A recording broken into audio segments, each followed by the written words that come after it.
நம்ம கிட்ட சாதியோ மதத்தையோ பார்த்துட்டா முடிஞ்சிடும், கதை முடிஞ்சிடும்.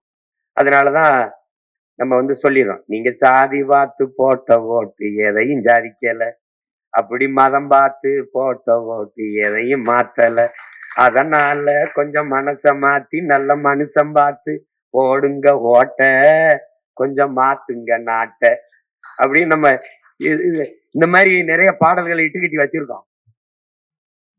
நான் சொல்லுவேன்ல, சிவநாட்டத்தை பார்த்திருக்கேன், நீ சீமா நாட்டத்தை பார்க்கலன்னு செதறிடுவான். எல்லாருக்கும் வேண்டுதல் என்னன்னா, இந்த தொடக்க நாள்ல பேசுற மாதிரி கடைசி நாள் வரைக்கும் என் தொண்டை ஒத்துழைச்சிடணும். அதுதான் இங்க இருக்க பிரச்சனை. அது பாட்டுக்கு தொண்டை கட்டி புண்ணாகி போன பிறகு அண்ணா ஒரு பாட்டும்பா கூட்டத்துல, அதுதான் பெரிய பாடா இருக்கும். ரொம்ப அருமையா இருக்கும். இந்த தேர்தல்கெல்லாம் உங்களுக்கு எல்லாம் வேலை செய்ய ரொம்ப உற்சாகமா இருக்கும். நம்பிக்கையோட இருங்க.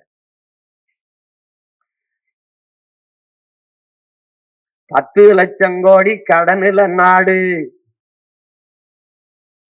இதுல இலவசம் வேற பெருவக்க கேடு, பார்க்க சகிக்கால சனம்படும் பாடு, இத வளர்ச்சின்னு வாயிலிய போடுறான் போடு, என்னம்மா தேவி சக்கம்மா, நாடு நாசமா போகுத நியாயம்மா, கண்ண தோறந்த வாரம்மா, எங்க கவலைய கொஞ்சம் நீதீரம்மா, என்னம்மா தேவி சக்கம்மா, நாடு நாசமா போகுத நியாயம்மா, பாதுகாப்புன்னு எதுவுமே இல்ல, பச்சை புள்ளைக்கு பாலியல் தொல்ல, நாட்டுல நாளும் கொலை கொள்ள, இந்த கொடுமைய எங்கதான் போய் சொல்ல, என்னம்மா தேவி சக்கம்மா, நாடு நாசமா போகுத நியாயம்மா. நீங்க பாருங்க, மொத்தம் நான் பரப்புறே கிடையாது, பாட்டுத்தான், பூரா பாட்டுத்தான், பூரா பாட்டுத்தான். ஊழல் லஞ்சத்தில ஊறி கிடக்குறான், உண்மை நேர்மையினா என்னன்னு கேக்குறான், அட ஓட்டுக்கு காசை வாரி இறக்கிறான், உழைக்கும் மக்களைத்தான் வயிற்றுல அடிக்கிறான், என்னம்மா தேவி சக்கம்மா. வச்சு வெளுத்து விட்டுருவோம், பேசாம இருங்க. எதை பத்தியும் கொல்லப்படாத, எதை பத்தியும் கொல்லப்படாத. இது ஆட்டமே நம்ம கையில தான் இருக்க போகுது. என்னடா நீங்க படம் காட்டுறீங்க, நாங்க எங்க படத்தை பாருங்கடான்னு காட்டுறோம். அதனால ஒண்ணும் இல்ல, நம்ம கிட்ட ஒன்னே ஒண்ணுதான் இல்ல, காசு. நம்மள்கிட்ட உலகத்திலே சிறந்தது ஒன்று இருக்கு, கருத்து. நாம ஒரு தேசியனத்தின் பிள்ளைகள். நம்ம மண்ணில இருந்து எடுத்து வைக்கிற அரசியல் நம்ம மாநில மக்களுக்கு, நம்ம மக்களுக்கு மட்டும் இல்ல, உலக பொதுமைக்கு. தண்ணி இல்ல பூமிக்கு இல்லைன்னு சொல்றது உலக பொதுமைக்கு. காற்று கரித்துகள் ஆயிடுச்சு, கந்தக தூசாயிடுச்சுங்கிற உலக பொதுமைக்குத்தான். புவி வெப்பமாகுது, தடுக்கணும், பருவநிலை மாறுதுங்கிறது உலக பொதுமைக்குத்தான். அப்படி உலக பொதுமைக்கு அரசியலை தமிழர்களால் மட்டும்தான் முன்னெடுக்க முடியும். ஏன்னா இவன் மட்டும்தான் யாதும் ஊரே யாவரும் கேளீர் என்றவன், பிறப்பு ஒக்கும் எல்லா உயிர்க்கும் என்றவன். நமது முன்னவர்கள் வள்ளுவன், கபிலன், கம்பன், இளங்கோ எல்லாம் உலகு உலகு உலகு என்று உலகம் தழுவி நேசித்த குடி தமிழ் குடி மட்டும்தான். அதனால எதை பத்தி யோசிக்காம களத்துக்கு போங்க, களத்துல நிக்கிறவர்களோட நில்லுங்க, ஒற்றுமையா இருங்க. நம்மளுடைய கோட்பாடு உடலினை உறுதி செய், அறிவை விரிவாக்கு, கொள்கை வகுத்தினில் கூடி செயல் செய்ய பழகு, நாம் தமிழர். இதான் நம்முடைய கோட்பாடு. அதை மனசுல வச்சுக்கிறீங்க. சட்டம் படித்த சட்ட பாதுகாப்பு ஒண்ணுதான் வளர்கிற ஒரு அரசியல் இயக்கத்திற்கு பாதுகாப்பு. அந்த பாதுகாப்பு என்றைக்கும் இருக்கிறது என்று நம் தம்பி தங்கைகளுக்கு நீங்கள் உறுதியை கொடுத்து கொண்டே இருங்க. உனக்கு ஒன்றென்றால் நாம் தமிழர் கட்சியின் சட்ட பிரிவு உன் பக்கத்துல நிக்கும் அப்படின்ட்டீங்கன்னா அவ எதுக்காச்சப்பட மாட்டான், எதுக்காச்சப்பட மாட்டான். நம்ம வந்து கொலை செய்ய போகல, கொள்ளையடிக்க போகல, வளர்த்து திருட போகல. மக்களின் பிரச்சனைக்கு தீர்வு கேட்டு போராடதான் நம்ம பிள்ளைகள் போவாங்க. அதனால நீங்க தொடர்ந்து செய்யுங்க. நமக்கான காலம் உங்களுக்கு தெரியும். உணர்ச்சி பாவலர் காசி ஆனந்தன் அவர்கள் எழுதியதிலே தந்தை செல்வா அவர்களை காலம் உருவாக்கிய தலைவன் தந்தை செல்வா அவர்கள், காலத்தை உருவாக்கிய தலைவன் நம் உயிர் தலைவன் மேதகவி பிரபாகரன் அவர்கள். நாம் காலம் வரும் என்று காத்திருக்கவில்லை, நமக்கான காலத்தை உருவாக்கி கொண்டிருக்கிறோம். அந்த காலம் 2026 தொடங்குகிறது. அதனாலதான் 2026 படைப்போம் புதிய அரசியல் வரலாறு என்ற முழக்கத்தை முன்வைக்கிறோம். இப்ப உங்களுக்கு முன்னாடி இருக்கிற ஒரே பணி மாநாடு. தமிழர் இனத்தினுடைய ஒரு பெரிய எழுச்சி இதுல காட்டணும். அடிபட்ட புலியும் அடிமைப்பட்ட இனமும் எழுச்சி கொண்டால் எவனும் எதிர் நிற்க முடியாதுங்கிறார் ஐயா இறையன்பு. நாம் அடிபட்ட இனமும் அடிமைப்பட்ட இனம் மட்டுமல்ல, அடிபட்ட புலியும் கூட. அப்ப நாம் எழுச்சி வரும்போது எவ்வளவு பெரிய எழுச்சி என்பதை காட்டணும். சாதிக்கு கூடிவிட்டான், மதத்திற்கு கூடிவிட்டான், சாமிக்கு கூடிவிட்டான், கட்சிகளுக்கு கூடிவிட்டான். ஆனால் தான் பிறந்த இனத்திற்கென்று தமிழன் இப்படி கூடுகிறான், கூடுவான், மான உணர்வோடும் இன உணர்வோடும் கூடுவான் என்பதை காட்டணும். வழக்கறிஞர் என்றால் உங்களோடு படித்தவர்கள், பணி செய்கிறவர்கள் வேற அரசியல் கட்சியில் இருந்தாலும், நம்ம அரசியல் கட்சியில் ஈடுபாடு இல்லாதவன் இருந்தாலும் ஒரு முறை வா, ஒரு விழாவாக கருதி வா, ஒரு சுற்றுலாவாக கருதி வா என்று அழைத்து வாருங்கள். நீங்கள் மட்டும் வருவதை தவிருங்கள். குடும்பத்தில் அம்மா, அப்பா, தம்பி, தங்கைகள், உடன் பிறந்தவர்கள், பொண்ணு கொடுத்தவர்கள், பொண்ணு எடுத்தவர்கள், நம் பரம்பரையே வர வேண்டும் என்று. ஏன்? வறுமையில் இருக்கிற ஒரு வீட்டை ஒரே ஒரு மகன் உழைத்து வறுமையை போக்க முடியாது. வீட்டில் இருக்க ஒவ்வொரு மகனும் உழைக்கணும். அடிமைப்பட்ட நாட்டை, இனத்தை விடுவிக்க ஒரே ஒரு மகன் போராடி விடுவிக்க முடியாது. ஒவ்வொரு குடிமகனுக்கும் கடமை உண்டு. அப்படி பார்த்தால் என்னை பெற்றவர்களுக்கு, என் உடன் பிறந்தவர்களுக்கு, என்னோடு வந்த என் உயிர் துணைக்கு, எல்லாருக்கும் இந்த பொறுப்பும் கடமையும் கையளிக்கப்பட்டிருக்கு. அதனால் இது நம் இனத்தின் திருவிழா. எல்லோரும் கூடுவோம். தமிழ் பேரின பெருவிழா. வென்று வாகை சூடுவோம். குடும்பம் குடும்பமாய் கூடுவோம். கொடிய அரசியலை மூடுவோம். இது கொள்கை மறவர்களின் கூட்டம். கொள்ளையர்கள் எடுக்க வேண்டும் ஓட்டம்.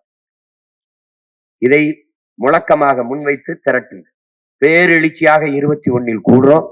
நம்ம 234 வேட்பாளரையும் அறிவிக்கிறோம். எவன் களத்துக்கு வாரான் போறான் அதெல்லாம் பிரச்சனை கிடையாது. எந்த கட்சி நம்ம தொகுதியில் நிக்குதா அதெல்லாம் கிடையாது. நாம போறோம், வேலையை செய்யறோம், களத்துக்கு செல்றோம், வெல்றோம். இதை உறக்க உலகிற்கு சொல்றோம். இவ்வளவுதான் நம்ம. அதுல உங்களுக்கு நமக்கு இலக்கு ஒன்றேதான், இனத்தின் விடுதலை. இனம் ஒன்றாவும் இலக்கை வென்றாவும். அதான் நம்ம கோட்பாடு. இப்ப தமிழ்நாட்டிலே அதிக செல்வாக்குள்ள கட்சி எது? நாம தான். நமக்கு மாதிரி பேரம் பேசுறதுக்கு எந்த கட்சிக்கும் இப்ப பேரம் நடக்கல. ஆனால் எந்த பேரத்திற்கும் நாம படியறதா இல்லை. ஏன்?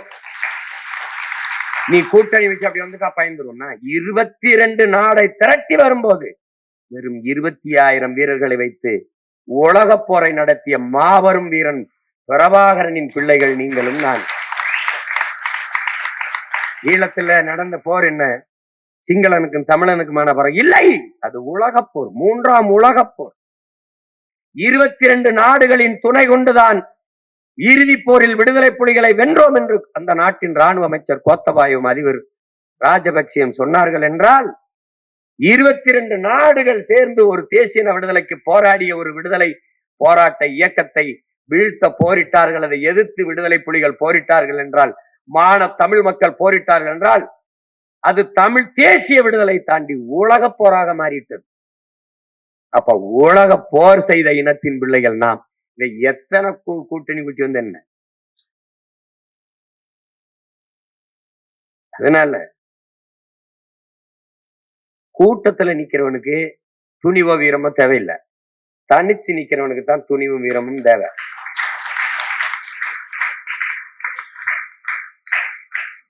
என் பிள்ளைகளுக்கு ஒண்ணு சொல்லுவேன், எத்தனை ஆயிரம் பேரையும் எதிர்த்து நில்லு, ஆனா எவனையும் எதிர்பார்த்து நின்றாத. நீ உன்னைதான் நம்பி நிக்கணும். சண்டைக்கு அவர் வருவாரு, அவரை கூட்டிட்டு போயிடுப்பான். சண்டைக்கு நம்ம தான் போகணும்.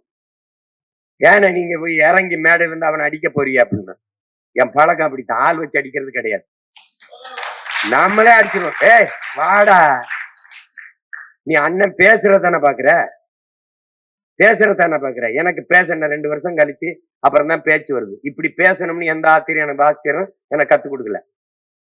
ஆனா எப்படி சண்டை போடணும்னு 5 வயசுல சிலம்பு கம்பெடுத்து அனுப்புனான். அதுக்கப்புறம் 10, 11 நானே கராத்தே வகுப்புல போய் சேர்ந்துட்டேன். அப்ப இருந்து சண்டை எப்படி போடுறதுன்னு கத்திருக்கேன். பேசுறது எப்படி நேரம் கத்து கொடுக்கல. அதுவா நம்ம பேசுறோம். அப்ப பேசுறதா நீங்க கேட்கிற, சண்டை எப்படி போடுறேன்னு பாக்கல இல்ல. அதான் அவனை அடிக்க ஒண்ணா அவன் பிடிச்சுக்கிறான். விடா ஒரு தடவை அடிச்சு காட்டுறனாலும் கேட்க மாட்டான்.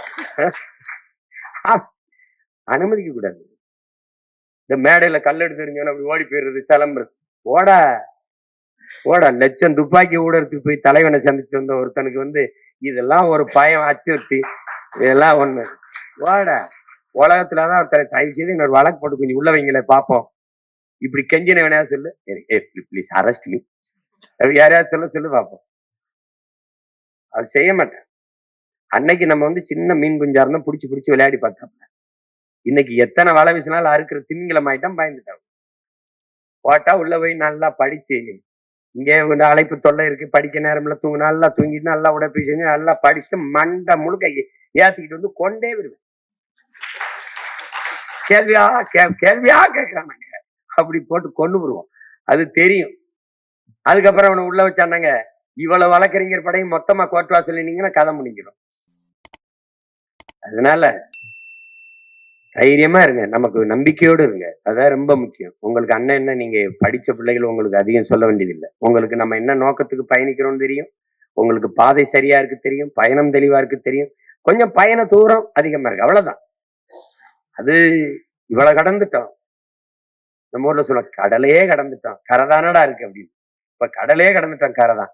26 தாண்டி அடுத்த பாய்ச்சலுக்கு போறதுக்கு இடையில எவனுமே நம்ம கூட இருக்க மாட்டான். நீ எழுதி வச்சுக்க,